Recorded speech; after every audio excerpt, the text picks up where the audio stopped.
തലസ്ഥാന നഗരിയിൽ നിന്ന് കലോത്സവത്തിനായി എത്തിയ കുട്ടികൾ സ്വന്തം നാട്ടിലേക്ക് മടങ്ങുകയാണ്. 1/4 നൂറ്റാണ്ടിന് ശേഷം തൃശൂർ സ്വർണ്ണക്കപ്പ് സ്വന്തമാക്കി. ജനുവരി 4 മുതൽ തലസ്ഥാന നഗരിയിൽ ആരംഭിച്ച സ്കൂൾ കലോത്സവം ഇന്ന് സമാപിക്കുമ്പോൾ പഴയിടവും ചിലത് പറയുന്നുണ്ട്. പഴയിടം എന്ന തൻ്റെ വീട്ടുപേര് രുചിയുടെ ഒരു ഐഡന്റിറ്റിയാക്കിയ മോഹനൻ നമ്പൂതിരി ഇത്തവണയും കുട്ടികൾക്ക് വിഭവസമൃദ്ധമായ ഭക്ഷണമൊരുക്കി.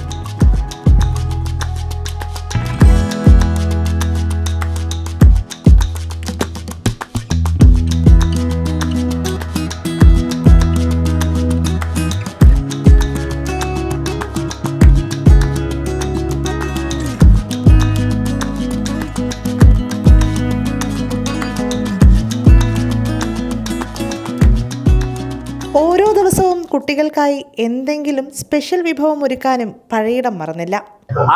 ഭംഗിയായി കഴിഞ്ഞു. 5 ദിവസത്തെ കലോത്സവം, 61ാമത് സംസ്ഥാന കലോത്സവം തിരുവനന്തപുരത്ത് ഇന്ന് എൻ്റെ തിരശ്ശീല വീഴുകയാണ്. ഏതാണ്ട് ഈ 5 ദിവസം കൊണ്ട് ഏകദേശം 1,60,000 ആൾക്കാർക്ക് ഭക്ഷണം കൊടുത്തു കഴിഞ്ഞു. ഇതുവരെ വലിയ പരാതികളൊന്നും രജിസ്റ്റർ ചെയ്യപ്പെട്ടിട്ടില്ല. എല്ലാവർക്കും തൃപ്തിയായി എന്നാണ് അറിയാൻ കഴിയത്. അപ്പോൾ അവരുടെ സന്തോഷത്തിൽ ഞങ്ങൾ അഭിമാനിക്കുന്നു. ഞങ്ങൾക്ക് സന്തോഷം. സ്പെഷ്യലൊന്നുമില്ല, ഇന്ന് സ്പെഷ്യലൊന്നുമില്ല. ഇന്ന് ലാസ്റ്റ് ഡേ ആണ്. അതൊക്കെ ഇന്നലെ കൊടുത്തു. വർഷങ്ങളായിട്ട് എൻ്റെ കൂട്ടത്തിലുള്ളവർ അത് എങ്ങനെയാണ് സെറ്റ് ചെയ്തത് ഇപ്പം ഞാനങ്ങനെ പറയാം. അവർ 10-550 പേരുണ്ട് പല സ്ഥലങ്ങളിലായിട്ട് ജോലി ചെയ്യുന്നത്. ഇവിടെ 80 പേര് വന്നിട്ടുണ്ട്. അപ്പോൾ നമുക്ക് ഈ വരുന്ന ആൾക്കാരെ മുഴുവൻ കാണാൻ അവരുമായിട്ട് ഇൻട്രാക്ട് ചെയ്യാൻ നമുക്ക് പറ്റില്ലല്ലോ. എൻ്റെ ലോകം ഈ അടുക്കളയാണ്. ഇതിൻ്റെ ഉള്ളിൽ നിന്നുകൊണ്ട് ചെയ്യാവുന്നതെല്ലാം ചെയ്യും. നന്നായിട്ട് നല്ലതെന്ന് പറഞ്ഞു മാത്രം. ഒരു ദിവസം ഏതാണ്ട് 30,000-ഓളം ആളുകൾക്ക് 3 നേരമായിട്ട് നമ്മൾ ഭക്ഷണം വിതരണം ചെയ്യുന്നുണ്ട്.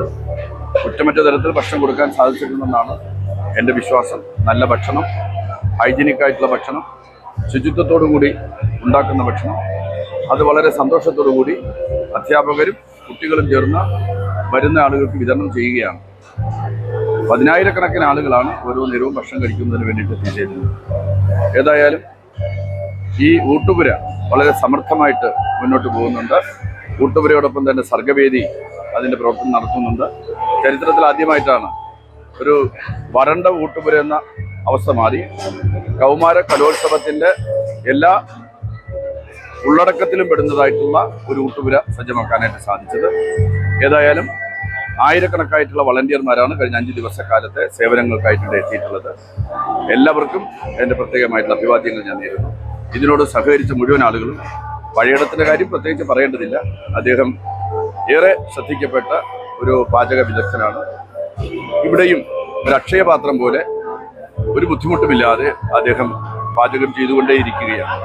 പഴയിടത്തിന്റെ കലവറയിൽ കയറി എല്ലാം ഒന്ന് രുചിച്ചു നോക്കാൻ മന്ത്രിമാരും എത്തുന്നത് പതിവ് കാഴ്ചയാണ്.